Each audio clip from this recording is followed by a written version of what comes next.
A life-or-death struggle to rescue 6 Americans against the backdrop of the Iran hostage crisis is the premise for our next review.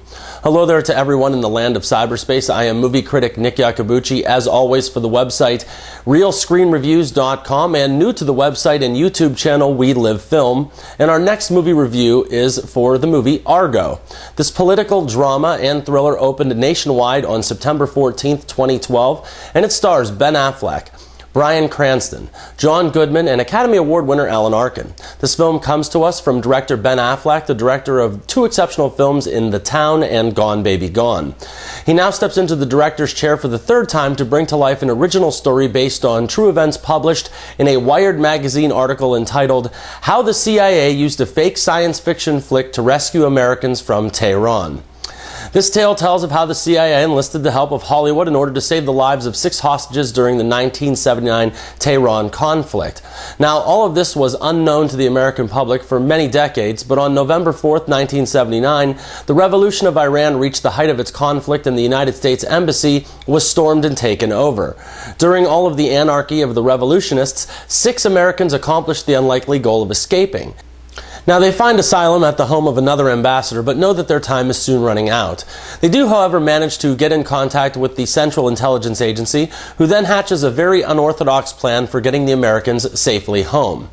Well, people, this isn't exactly the type of premise that you would associate with humorous drama, but credit director Ben Affleck for taking this material in the best possible manner.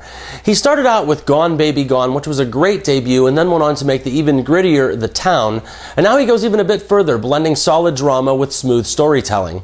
He subtly and delicately uses the camera and lighting to create both tone and mood, and propels entertaining storytelling the full 2 hours. I know that George Clooney served as a producer, but at one point it's like I was watching his Ocean's 11 meets the documentary 7 Days in September. In this film, Affleck took a 30-year-old premise and made it as boisterous and relevant as last week's headlines. The movie is not only thrilling, but also humorous in many spots, and Argo very much reminded me of the political satire Wag the Dog from a few years back. Alan Arkin resembled Dustin Hoffman from that film, but both brought to life the epitome of Hollywood producer, and in a very fun way. It's nice to see actors fall into character so easily, and that happens because they're given such a wonderful script from writer Chris Terrio. This gentleman has crafted a very well thought out and entertaining story and surrounded it with an engaging tale from one of America's more rougher time periods. Warner Brothers Studios knew that they had a great script, and I can see why they handpicked, I should say, such a talented director to bring the story to life. Though it may not be 100% accurate or truthful, that really doesn't matter because this is not a documentary. This is an exceptional film bordering on great. The filmmakers had the country of Turkey standing in for Iran, and their attention to detail was fantastic from start to finish. The wardrobe is spot-on accurate, and the suits, the hair, the fashion, and the rest of the costumes were a definite asset to the feature. We are also speaking about a world without cell phones and modern communication, and this film showed us non-mobile cell phones, rotary dialing, and copy machines very authentic to the time. The director of photography uses a deliberate, almost muddled look and utilizes it to great effect. It seems to capture the tense confinement and time element so displayed in the feature.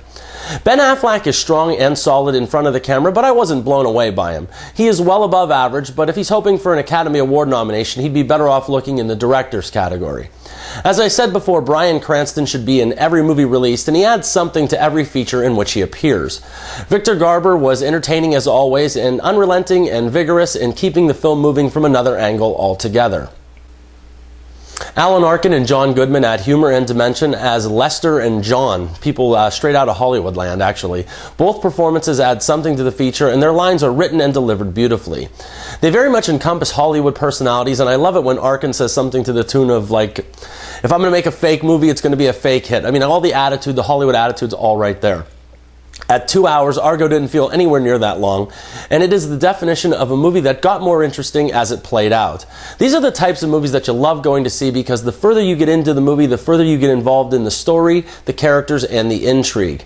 Now, I'm not sure that this will survive the Oscar season, but it's a good way to start it off, and starting it off with a well-acted and correctly paced feature that cuts right along, well, who can complain about that? This film is intelligent, enjoyable, informative, tense, and thrilling. That being said, Nick's Real Screen Review is a very highly recommended 3.5 stars out of 4, and that's for Ben Affleck's return to the director's chair for the spy thriller Argo. Well, I'm afraid that's all I have time for today. If you've enjoyed this review, please click like and give me a thumbs up, or subscribe to We Live Film or Real Screen Reviews if you haven't yet already. Please make sure to check out my review for 7 Psychopaths, which will be posted on the YouTube channel We Live Film. I will put the link to the review in the description box when I can. It just may make it a tad bit easier for you guys. Thanks for stopping by, and I'm sure that I'll be returning soon enough with more movie and trailer reviews. And until then, remember people, I'm not always right, but only when it comes to the movies. And thank you for your attention.